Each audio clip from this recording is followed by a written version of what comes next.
Hey everyone, today we're diving into a pretty important topic, fallacies. So what's a fallacy? It's basically when someone uses faulty or incorrect reasoning in their argument. And guess what? Fallacies can pop up in any form of communication, whether you're chatting with friends, watching the news, or reading a book. Now, fallacies can be a bit tricky to pin down because there are so many types, but we can generally split them into two main categories: formal fallacies and informal fallacies.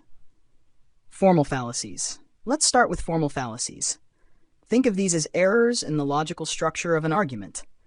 Even if the premises, the statements leading up to the conclusion, are true, a formal fallacy means the conclusion might still be false. It's like building a house with solid bricks but using a poor design. The house won't stand properly. For example, in formal logic, we use symbols like P and Q to represent premises. If the logical structure linking these premises is flawed, we end up with a formal fallacy. A classic example is the non sequitur, which is Latin for "it does not follow." It's when the conclusion doesn't logically follow from the premises. Another fun and educational example is a mathematical fallacy. This is an intentionally flawed proof designed to trick you into believing something that's obviously wrong. They're often used in classrooms to help students spot logical errors. Informal fallacies. Now, informal fallacies are a bit different. They may follow a valid logical form but are unsound because the premises are false or misleading. Informal fallacies can be broken down further into types like improper assumptions, faulty generalizations, errors in causation, and relevance issues, among others. For instance, an improper assumption fallacy might be assuming that just because two things happen together, one must cause the other, post hoc ergo propter hoc. Or a faulty generalization could be something like assuming all dogs are friendly because the few dogs you've met were friendly.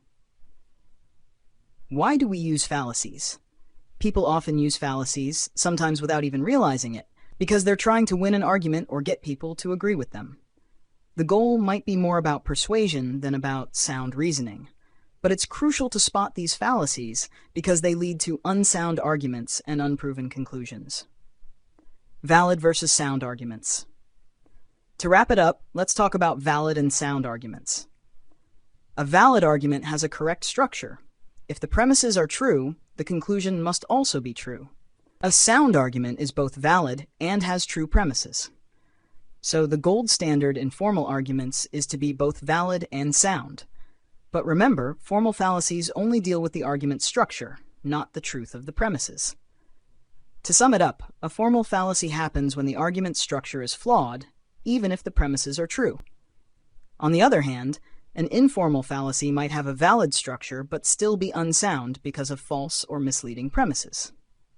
Formal fallacies. Prior Analytics is a book by Aristotle where he talks about how to use deductive reasoning and syllogisms, which are a type of logical argument. In this book, Aristotle also points out common mistakes people make when they try to use logic, known as logical fallacies. The standard Aristotelian logical fallacies are: 1. Fallacy of Four Terms, quaternio terminorum. 2. Fallacy of the Undistributed Middle. 3. Fallacy of illicit process of the major or the minor term. 4. Affirmative conclusion from a negative premise.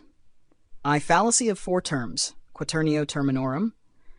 The fallacy of four terms happens when a logical argument, or syllogism, uses four or more terms instead of just three, making it invalid. Here's what I mean. A proper syllogism should always have three terms. Major premise: weapons are dangerous. Minor premise: knives are weapons. Conclusion: knives are dangerous. In this example, the three terms are weapons, dangerous, and knives. But if we add a fourth term, the argument falls apart. Major premise: weapons are dangerous. Minor premise: balloons are round. Conclusion: balloons are dangerous. Here we have four terms: weapons, dangerous, balloons, and round. The premises don't connect balloons with dangerous, so the reasoning doesn't work. You can't connect four different terms with just two premises, because you need one common term to link them properly. This fallacy can also happen with arguments that use 5 or 6 terms. T. Fallacy of the Undistributed Middle. The fallacy of the undistributed middle happens when the middle term in a logical argument or syllogism isn't properly distributed in either the major or minor premise. This means the term that should link the two premises isn't doing its job, making the argument invalid. In classical syllogisms, we use statements with two terms in these forms: A, all, E, none, I, some, or O, some not. The first term is distributed in A statements. The second term is distributed in O statements. Both terms are distributed in E statements. No terms are distributed in I statements. The fallacy of the undistributed middle occurs when the linking term, the middle term, isn't distributed in either of the premises. Here's an example with the distributed term marked in bold. All z is b, all y is b, therefore all y is z. In this argument, b is the middle term that should link the two premises, but it isn't distributed in either one. So this syllogism is invalid. To fix this, we would need a premise that says either all b is z or no b is z. Another related rule in logic is that any term distributed in the conclusion must also be distributed in at least one of the premises. All z is b, some y is z. Therefore, all y is b. In this case, the middle term z is distributed, but y is distributed in the conclusion and not in any premise, making this syllogism invalid as well. Example: all students carry backpacks. My grandfather carries a backpack. Therefore, my grandfather is a student. Here, the middle term is carries a backpack, which appears in both premises. It's not distributed because it doesn't apply to all backpack carriers. This means it can't properly link students and my grandfather. Both could be separate groups within the bigger category of backpack carriers. Look at how carries a backpack isn't covering everyone. Grandfather is someone who carries a backpack. Student is someone who carries a backpack. This particular structure results in a logical mistake called affirming the consequent. But if we switch the second statement, the argument becomes valid. All students carry backpacks. My grandfather is a student. Therefore, my grandfather carries a backpack. Now the middle term is students, and the first premise clearly refers to all students. So it's distributed across the whole group, making it able to connect backpack carriers and my grandfather. Look at how student is properly distributed. Grandfather is a student and thus carries a backpack. 3. Fallacy of illicit process of the major or the minor term. Illicit major fallacy. This fallacy happens in a logical argument when the major term, the term in the conclusion, isn't properly distributed in the major premise, the first statement, but is distributed in the conclusion. Here's how it looks. All A are B, no C are A. Therefore, no C are B. Example: all dogs are mammals, no cats are dogs. Therefore, no cats are mammals. In this argument, mammals is the major term. It's distributed in the conclusion because we're saying something about all mammals, that they aren't cats. But in the major premise, we're only talking about some mammals, that they are dogs, not all of them. The mistake here is thinking that if all dogs are mammals, then all mammals must be dogs, which isn't true. But if we structure the argument differently, it becomes valid. Here's how. All A are B, no B are C, therefore no C are A. This is valid because we're properly distributing the terms. So let's put it in an example. All dogs are mammals. No mammals are cats, therefore no cats are dogs. In this case, the terms are correctly distributed, making the argument valid. Illicit minor fallacy. This fallacy occurs in a logical argument when the minor term, the term in the conclusion, isn't properly distributed in the minor premise, the second statement, but is distributed in the conclusion. Here's the structure. All A are B. All A are C. Therefore, all C are B. Example: all cats are felines. All cats are mammals. Therefore, all mammals are felines. In this argument, mammals is the minor term. In the minor premise, all cats are mammals, we're only talking about some mammals, the ones that are cats. But in the conclusion, all mammals are felines, we're suddenly talking about all mammals. This makes the argument invalid because there are mammals that aren't felines, like dogs. Another example: pie is good. Pie is unhealthy. Thus, all good things are unhealthy. Here, good things is the minor term. In the minor premise, pie is unhealthy, we're only talking about pie, not all good things. But in the conclusion, we're suddenly saying all good things are unhealthy, which isn't true. There are good things that are healthy, like apples. Affirmative conclusion from a negative premise, illicit negative. This fallacy happens when an argument has a positive conclusion, but one or both of the premises are negative. It's like trying to make a positive statement based on negative information, which doesn't work logically. Here's an example. no fish are dogs, and no dogs can fly. Therefore, all fish can fly. This argument is invalid. The premises are negative, no fish are dogs, no dogs can fly, but the conclusion is positive, all fish can fly. You can't logically jump to that conclusion from those premises. The only thing you could correctly infer is that some things that aren't fish can't fly, assuming dogs exist. Another example, we don't read that trash. People who read that trash don't appreciate real literature. Therefore, we appreciate real literature. Again, this argument has negative premises. We don't read that trash, people who read that trash don't appreciate real literature, but ends with a positive conclusion. We appreciate real literature. You can't make that positive conclusion from the negative premises given. Negative conclusion from affirmative premises. This fallacy happens when an argument tries to make a negative conclusion, but both of its premises are positive. This doesn't work logically, because you can't reach a negative conclusion from two positive statements. Here are the types of statements in syllogisms. A, all A is B, affirmative. E, no A is B, negative. I, some A is B, affirmative. O, some A is not B, negative. The rule is that if both premises are affirmative, either A or I, you can't have a negative conclusion, either E or O. To make a valid syllogism with a negative conclusion, one of the premises has to be negative. If both premises are negative, you fall into another fallacy called exclusive premises. Here's an example of an invalid syllogism, AE form. Premise 1, all colonels are officers. Premise 2, all officers are soldiers. Conclusion, therefore, no colonels are soldiers. This argument is invalid because both premises are affirmative, but the conclusion is negative. You can't logically say no colonels are soldiers based on the positive premises given. Another example that follows many rules but still fails, AAO-4 form, invalid. Premise, all A are B. Premise, all B are C. Conclusion, therefore some A are not C. This argument seems to follow some rules but still tries to reach a negative conclusion from positive premises, which is not valid. Fallacy of exclusive premises. This fallacy happens when both premises in an argument are negative, making the argument invalid because you can't draw a proper conclusion from two negative statements.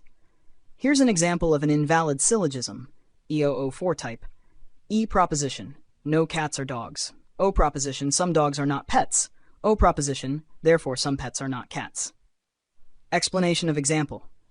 At first glance, this might seem to make sense. It looks like if some dogs are not pets, then some dogs must be pets. And if some pets are dogs, then not all pets can be cats, so some pets are not cats. But let's break it down. The conclusion, some pets are not cats, isn't supported by either premise. Just because no cats are dogs and some dogs are not pets doesn't tell us anything about whether cats are pets. The two premises are talking about different things and don't connect in a way that lets us draw a valid conclusion. In simpler terms, you can't link two negative statements together to make a conclusion.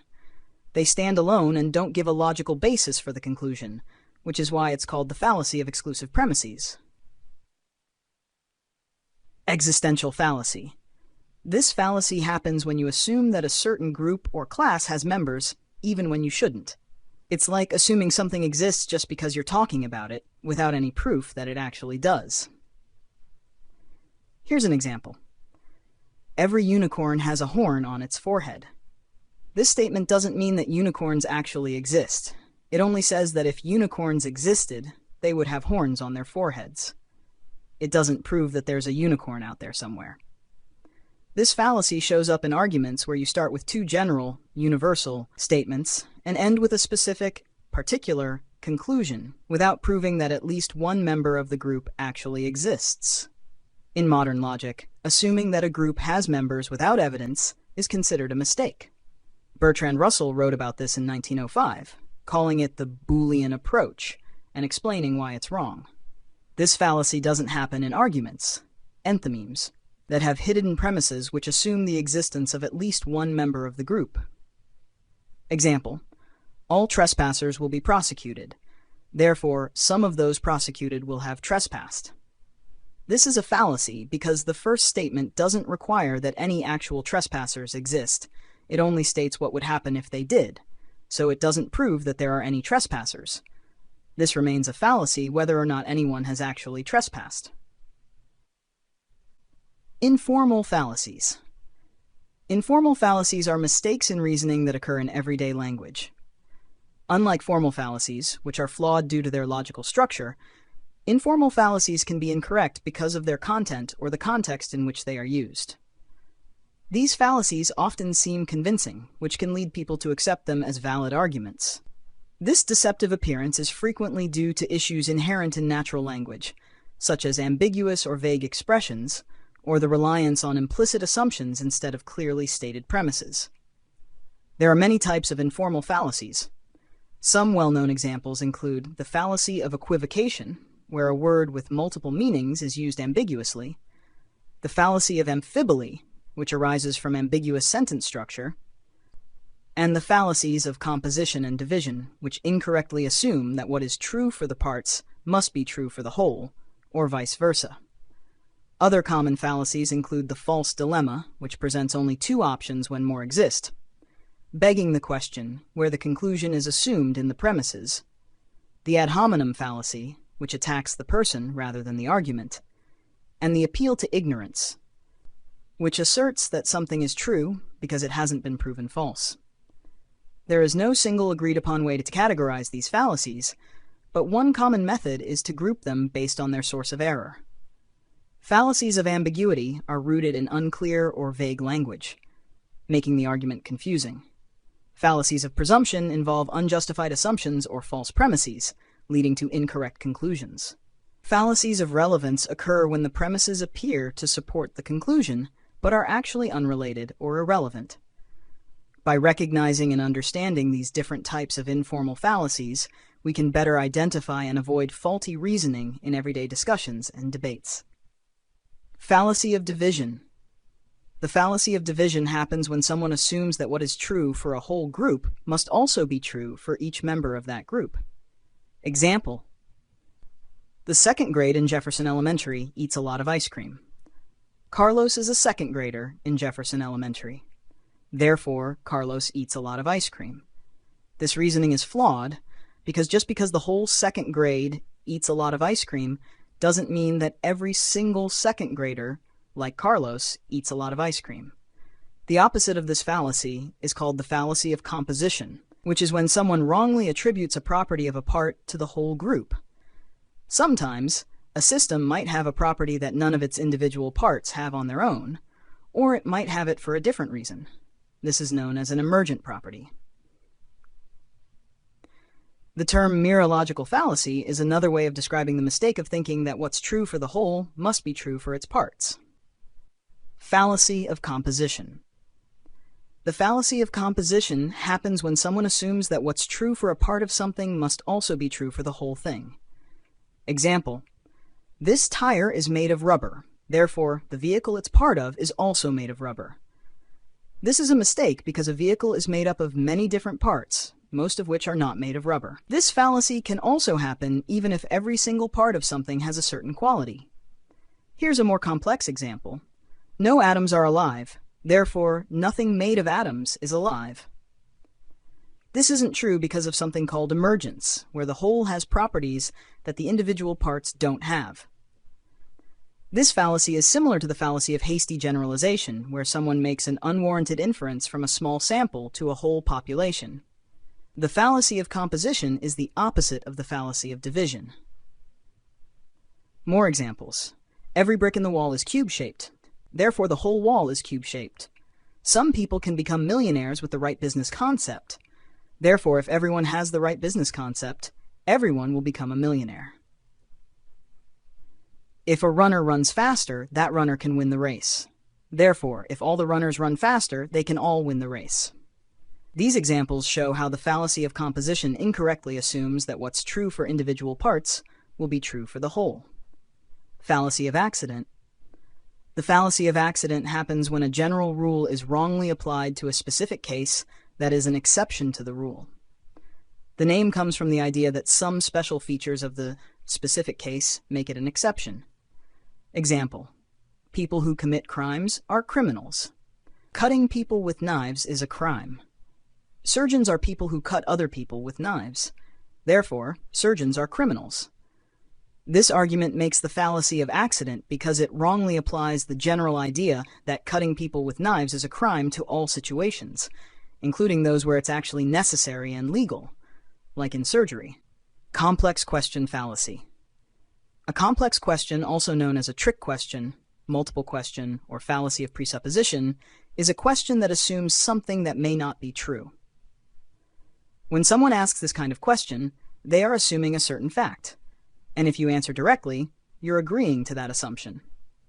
If the assumption involves wrongdoing, it's called a loaded question, often used to trap someone in legal trials or debates. These questions are complex because they combine multiple parts or ideas into one question. A complex question fallacy happens when the answer to a question assumes the answer to a previous question. This is also known as a loaded question, trick question, leading question, or the fallacy of many questions. Here's an example from a story. He was woken 2 hours later and presently a doctor examined him. "What drugs were you on?" he asked. Wilt stared at him blankly. "I've never taken any drugs in my life," he muttered. In this example, the question, "What drugs were you on?" assumes that the person has taken drugs, which may not be true. A loaded question contains a controversial assumption, like presuming guilt. These questions try to trap the respondent into agreeing with the assumption, serving the questioner's agenda. The classic example is, "Have you stopped beating your wife?" No matter how you answer, it implies that you have beaten your wife in the past. This traps the respondent and commits the fallacy of many questions. The impact of this fallacy depends on the context. A question isn't always fallacious just because it presupposes something. It becomes fallacious when the presupposition is not agreed upon by the person being asked. For example, the question, "Have you stopped beating your wife?" is only loaded if the person has not admitted to beating their wife. If it is asked during a trial, where the defendant has already admitted to it, the question isn't loaded. This fallacy is different from begging the question, where the premise relies on the truth of the proposition being asked about, often just restating the proposition in a different way. Equivocation logical fallacy.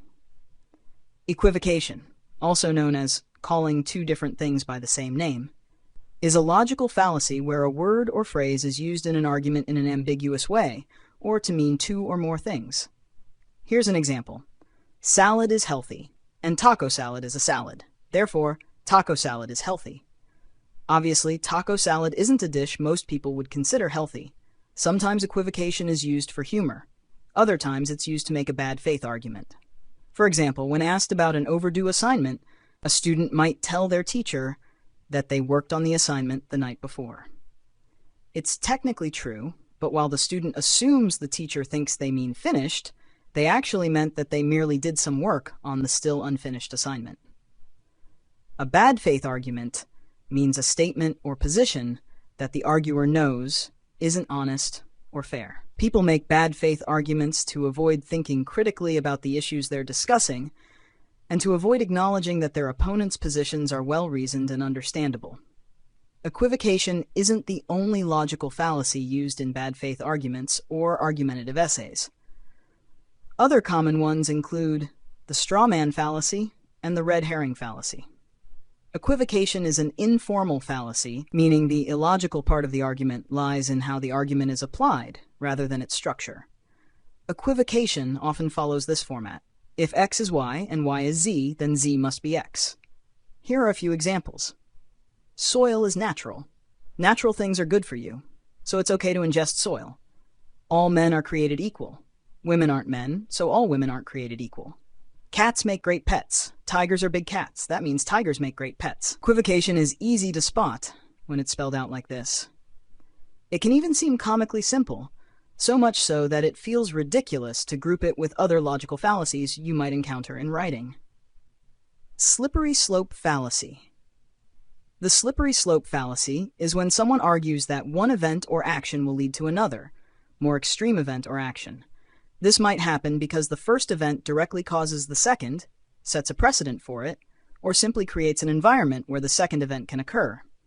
This fallacy is also known as the dam burst fallacy, domino fallacy, or thin end of the wedge. Here's a quick example of the slippery slope fallacy. If you don't take honors courses, you won't get into a good college. While it's true that taking rigorous courses can make you a more attractive applicant, claiming that you can't get into a good college without taking honors courses is inaccurate and fallacious. This is different from logically predicting an outcome, like, if you don't take honors courses, your application may be less attractive to a good college. The slippery slope fallacy is an informal fallacy, meaning the error is in the content of the argument, not its structure. You can make a logical argument in the same format without it being a slippery slope fallacy, like if you leave your car unlocked overnight, you face a higher risk of someone breaking into it. Different types of slippery slope fallacies. There are a few types of slippery slope arguments, all based on the assumed relationship between two or more events or outcomes. Here are the three main types. Causal slippery slope arguments. These arguments claim that a minor event will inevitably lead to a major outcome. Examples include, if students are required to wear uniforms to school, they'll do less shopping at local clothing stores. With less business, the stores will close, which will hurt our local economy. Widening the road will lead to more traffic in town. More cars on the road will lead to more collisions, making our town a dangerous place to drive or walk. Precedential slippery slope arguments. These arguments suggest that reacting to one issue in a certain way means you'll have to react to future issues the same way, no matter how different they are. Examples include, if we allow this customer to give an IOU instead of paying their full bill, we'll need to accept IOUs from anyone who can't afford their entire bill. If emotional support dogs are allowed on campus, what's going to stop students from trying to bring emotional support horses, snakes, or scorpions? Conceptual slippery slope arguments. These arguments claim that because you can get from one scenario to another through a series of steps, there's no fundamental difference between the two scenarios. Therefore, they should be treated the same. Examples include, lowering the voting age to 16 will make 14-year-olds want to vote, and then once we lower it to 14, we'll find ourselves asking if we should lower it again to 12 or even 10. First, they'll allow residents to keep chickens in their yards. Then they'll start allowing people to keep pigs and sheep. Soon, this entire neighborhood will be one giant livestock farm. These examples show how the slippery slope fallacy makes unreasonable leaps from one event to an extreme conclusion. Red herring fallacy. A red herring is something that misleads or distracts from a relevant or important question. It can be a logical fallacy or a literary device that leads readers or audiences toward a false conclusion. Sometimes it's used on purpose, like in mystery stories or politics, and other times it happens by accident during arguments. The term became popular in 1807 thanks to an English writer named William Cobbett, who told a story about using a strong-smelling smoked fish to distract hounds from chasing a rabbit. As an informal fallacy, a red herring falls into the category of relevance fallacies. Unlike the straw man fallacy, which distorts someone's position, a red herring is a seemingly plausible but ultimately irrelevant diversion. According to the Oxford English Dictionary, a red herring can be intentional or unintentional. It doesn't always mean someone is trying to mislead. The term is usually used to point out that an argument isn't relevant to the topic being discussed. For example, if someone says, "I think we should make the academic requirements stricter for students. I recommend you support this because we are in a budget crisis and we do not want our salaries affected." The second sentence is a red herring because it doesn't address the topic of academic requirements. Red herrings are a type of informal fallacy, meaning the flaw is in the argument's content, not its structure. For instance, if a food is cold, then it is a dessert. Salad is cold, but salad isn't sweet, so it can't be a dessert. In this argument, the last sentence is a red herring because it introduces a new irrelevant claim about salad's sweetness, distracting from the original debate about whether a food's temperature classifies it as a dessert. Fallacies of relevance are a subcategory of informal fallacies, and the red herring fallacy fits into this group. Other fallacies of relevance include the appeal to the stone, dismissing a claim as absurd without proving why, the appeal to ignorance, arguing that something is true because there's no evidence it's false, and the argument from incredulity, claiming something can't be true because you can't imagine how it could be. All fallacies of relevance involve claims or statements that are irrelevant to the discussion. The red herring fallacy specifically uses an irrelevant claim to redirect the discussion and avoid the original topic.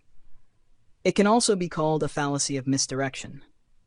The red herring fallacy is similar to other fallacies. For example, the avoiding the issue fallacy also shifts an argument away from its original topic by introducing something irrelevant. Here's an example. Person 1. All restaurants should be required to list the calories of each dish on their menus. Person 2. Most of the restaurants in our city have low-calorie options. The difference between avoiding the issue and a red herring is that with a red herring, the person is trying to deliberately steer the conversation away from the original topic, while avoiding the issue just dodges the argument. More examples of red herring fallacy. Person 1. I'm not comfortable wearing a leotard in public. Person 2. Leotards are never comfortable. They're made of shiny fabric and remind me of watching gymnastics on TV. Child. I don't want to put my pajamas on. Parent, let's go brush our teeth and get ready for bed. Storyteller. We knew something was up because every time we went outside, garbage was strewn all around the yard. Our upstairs neighbor always complained about it, but we noticed that our downstairs neighbor never mentioned it. We also noticed it always seemed to be worse when he was home. My daughter suggested we get a doorbell camera, so we set one up. Turns out there's a raccoon in the neighborhood, and that's who's been going through the trash. These examples show how red herrings introduce irrelevant points to distract from the main issue being discussed. Ad hominem fallacy. Ad hominem, Latin for to the person, is when someone attacks the person making an argument instead of addressing the actual argument. It's like taking a cheap shot at someone's character, motives, or background to distract from the real issue. Imagine this. Person 1. I'm tired of always being the driver whenever we go out as a group. Person 2. You're way too nervous about driving at night, so of course you don't want to drive. Instead of discussing whether it's fair for one person to always drive, Person 2 attacks Person 1's driving nerves, which is irrelevant to the main point. Now, while ad hominem arguments are usually fallacious, sometimes pointing out a person's lack of expertise or a conflict of interest can be legitimate. For instance, if a local candidate pushing for more development has ties to construction firms, that's relevant information, not a fallacy. The key word here is relevant. Ad hominem is a fallacy of relevance, meaning the problem is that the personal attack doesn't relate to the actual topic being discussed. Ad hominem arguments have been called out for centuries, even by Aristotle in 350 BCE, and later by Galileo and John Locke. An ad hominem argument can look like it's addressing the topic, but really it's just avoiding it by attacking the person making the claim. It's often a response rather than the opening statement. Not all personal attacks are ad hominem, some are just plain insults. Compare these. You're too dumb to understand the issue. This is just an insult. You're wrong because you're too dumb to understand the issue. This is ad hominem because it tries to refute the argument by attacking the person. Here's another example. You're wrong because recent data show that the issue is multifaceted and can't be solved with a simple budget increase. You're dumb for using simplistic thinking. The first part is a valid argument. The second part is an unnecessary ad hominem. Examples of ad hominem fallacy. In a debate, it might look like, you have no idea what you're talking about. You've only lived here for 6 months. It's hard to take your claims seriously because you spend your days playing video games. In writing, it might be, Marx's ideas are irrelevant today because the technologies we use and rely on would have been inconceivable to him. Although Dr. Barone advocates for reducing our carbon footprints, she lives in a large house and drives an SUV. In casual conversation, it could sound like, Steve thinks Earth is flat, so who knows what other crazy stuff he believes. Person 1, stop leaving your trash all over the sidewalk. Person 2, your lawn is overgrown. You're the last person who should care about garbage on the sidewalk. Even if what you're saying is true, using an ad hominem argument is still a fallacy. Straw man fallacy.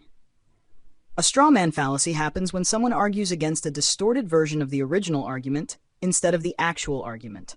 It's like attacking a dummy version of the real thing, hence the term straw man. Here's how it works. The person creates a simplified or extreme version of their opponent's argument, standing up a straw man, and then argues against this false version, knocking down the straw man, instead of addressing the actual points being made. This tactic has been used throughout history, especially in heated debates. A straw man argument is a way of twisting the opposing viewpoint into something extreme and then attacking that extreme version. The arguer takes the opponent's position, strips away any nuance, and often misrepresents it in a negative light. This fallacy is informal, meaning the problem lies in the way the argument is made, not in the argument's structure. The arguer avoids engaging with the real argument and instead attacks an inaccurate caricature of it. This makes it a fallacy of relevance, since it doesn't address the relevant parts of the opponent's position. There are a few common ways to turn a reasonable argument into a straw man. Oversimplifying, making a complex issue seem black and white.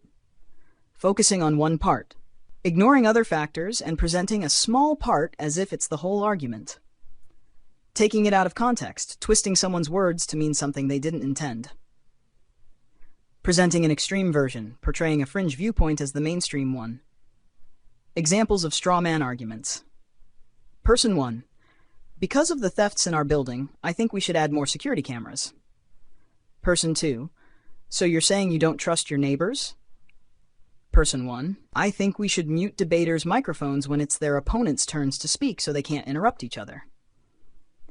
Person 2. I disagree because I support free speech. Our restaurant's policy is that nobody under 18 is admitted after 8 p.m. Why are you against families eating dinner together? We welcome guests of all ages before 8 p.m., but at night we maintain an adults-only atmosphere. Your restaurant discriminates against families with kids.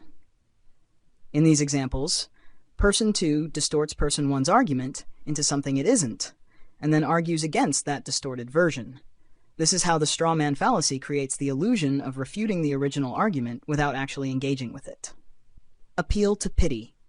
An appeal to pity, also known as argumentum ad misericordiam, the sob story, or the Galileo argument, is a fallacy where someone tries to win support by making you feel sorry for them instead of focusing on the actual argument.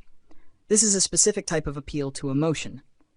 The term Galileo argument comes from the scientist Galileo's suffering during his house arrest by the Inquisition. Examples. Student, you must have graded my exam incorrectly. I studied really hard for weeks because my career depends on a good grade. If you give me a failing grade, I'm ruined. Ladies and gentlemen of the jury, look at this poor man in a wheelchair, unable to use his legs. Could such a man really be guilty of embezzlement? Appeal to authority.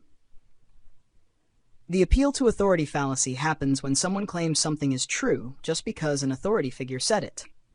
This authority figure could be anyone, a teacher, a politician, a famous academic, an author, or even someone with experience related to the claimed subject.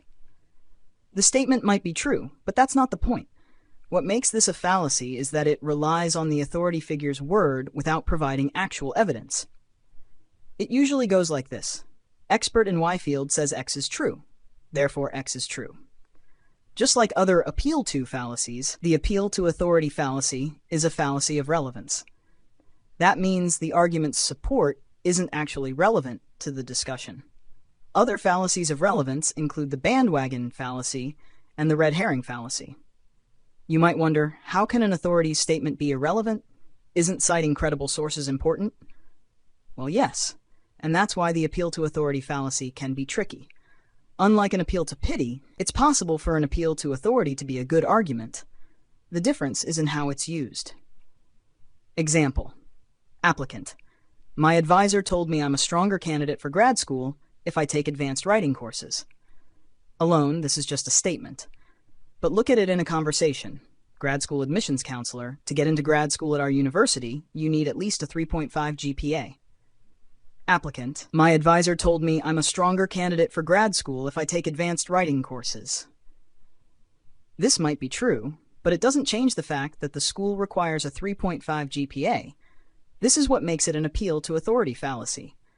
However, the statement can also be used correctly. Student A: I really want to go to grad school, but I'm not sure how to stand out from other applicants. Student B: My advisor told me I'm a stronger candidate for grad school if I take advanced writing courses. In this second example, the statement isn't used as an argument or a rebuttal. It's just a piece of advice that could help student A plan their courses. Appeal to ignorance fallacy. The appeal to ignorance fallacy occurs when someone argues that a proposition must be true simply because it has not been proven false, or vice versa. This fallacy misuses the burden of proof, shifting it away from the person making the claim. For instance, claiming that supernatural entities must exist because no one has proven they don't, or assuming someone's effectiveness in a role just because there have been no complaints, exemplifies this fallacy. Examples. 1. There are ghosts in our attic. Nobody's been able to prove they aren't there. 2. Masha's doing a great job as team captain since nobody complained about her. 3. There's no way to prove the lost city of Atlantis, so it didn't exist, so it could have existed. In legal and everyday contexts, the person who asserts a claim typically has the responsibility to provide evidence for it, not the other way around. In court, for example, the prosecution must prove guilt, not the defense prove innocence. The appeal to ignorance can be subtly manipulative, as it can be used to justify lack of action or dismiss concerns without providing any substantive evidence. It's also seen in debates or discussions where a person might defend their stance by merely challenging others to disprove it. Using the appeal to ignorance fallacy. It can be employed defensively, as in, I've never fallen off my bike before, so there's no reason for me to start wearing a helmet now. Or to sow doubt. Even though I was the only one scheduled to be here, we can't rule out the idea that somebody else entered the building last night and ate all the cookies. While sometimes used validly in scenarios like the presumption of innocence in legal settings, its application in arguments or academic assertions is typically fallacious. Examples in conversation. The university never sent you a rejection letter, so you've probably been accepted. I always leave my car unlocked, and nobody's ever broken in. It's fine to leave your car unlocked. Doctors can't explain how he recovered. It must have been our prayers. Example dialogue. Student 1, why should I join your organization? Student 2, why shouldn't you? This fallacy shows the importance of critical thinking and the need for claims to be supported by evidence rather than the absence of contrary evidence. Hasty generalization fallacy. The hasty generalization fallacy, also called the overgeneralization fallacy, occurs when someone makes a claim based on an insufficiently small sample size. This type of reasoning involves drawing a broad conclusion from a limited data set, which may not be representative of the whole.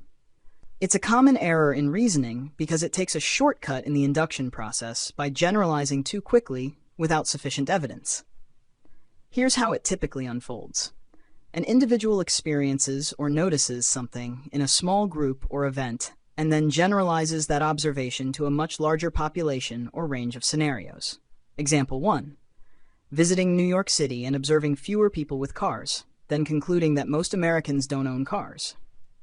This is a hasty generalization because the sample, New Yorkers in a city environment where fewer cars are needed, is not representative of the entire U.S. population. Example 2. If both of the published authors I know have English degrees, then an English degree must be essential for getting published. This example jumps to a general rule from a very limited number of observations. Clarification of terms. Hasty generalization versus faulty generalization. While all hasty generalizations are types of faulty generalizations, where conclusions are drawn from inadequate evidence, not all faulty generalizations are hasty. Some might involve large but biased samples or other errors in data collection. Similar to anecdotal evidence, hasty generalization can overlap with the use of anecdotal evidence, where specific examples are used to support a broad generalization without the backing of more comprehensive data. Broader impact. Hasty generalization can lead to stereotypes or misconceptions being formed because it often involves simplifying complex human behaviors or demographic trends. Examples of hasty generalization fallacy. 1. At an orientation for new English majors, You see a lot of women and conclude that only women major in English. 2. I always wait until the last minute to do my assignments and I'm still passing, so procrastination must be okay. 3. At the birthday party I attended there was a clown. Therefore, clowns are at all birthday parties. These examples illustrate how quickly and carelessly conclusions can be drawn from limited observations, which can lead to erroneous beliefs about broader topics. That wraps up our discussion for today. If you're looking to delve deeper and tackle some practice questions, please make sure to click the link in the description below. Your engagement and participation are what make these sessions so valuable. In our next class, we're going to explore some fascinating aspects of language use, specifically focusing on the connotations and denotations of terms. This will help us understand not just what words mean, but also the feelings and associations they can evoke. It's a topic that's rich with examples and critical for anyone looking to enhance their communication skills or deepen their understanding of language. I encourage you all to tune in, and if you haven't already, please consider subscribing to the channel. Your likes and subscriptions help support our content and ensure that we can continue delivering these insights. Also, if you have any suggestions or topics you'd particularly like us to cover, don't hesitate to drop a comment below. Your feedback is incredibly valuable and helps us tailor our content to better meet your needs. Thank you for joining today, and I look forward to seeing you in the next session. Have a great day, and keep learning.